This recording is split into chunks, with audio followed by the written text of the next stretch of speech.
No, absolutely. We'll get by, we'll get smart enough. We're already seeing the pushback now in a lot of ways. A lot of this focuses on what we've done at education.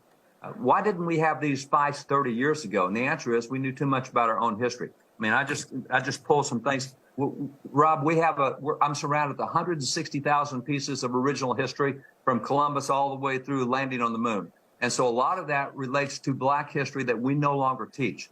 If you happen to be in Indiana, you're in the Hoosier state. Where'd you get that name? A Black evangelist named Harry Hoosier in the Second Great Awakening. His converts went there. How many people who live in Indiana know that they're named after a Black evangelist? Probably very few. How many know that the guy who brought an end to the American War for Independence, according to Lafayette, is a Black double spy named James Armistead, who brought the war to an end? Without that, it might have gone much longer. Who knows that so many of the heroes we had in military battles, like the Battle of Bunker Hill, was a Black hero named Peter Salem, another one named Salem.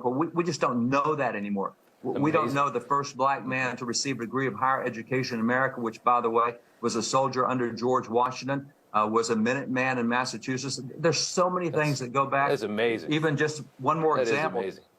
That's a piece of currency from 1880. It is signed right down here at the bottom by Blanche Kelso Bruce.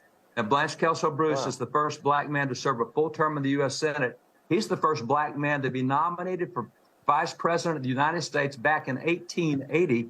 No major party did it until 1880.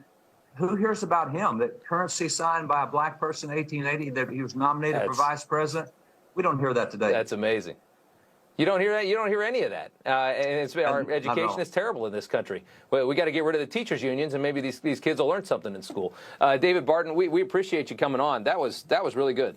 Thank you so much. You made me feel better. And I'm from Indiana, and I didn't know that story, so I learned something too. Thank you, sir. Great. Thanks, Rob.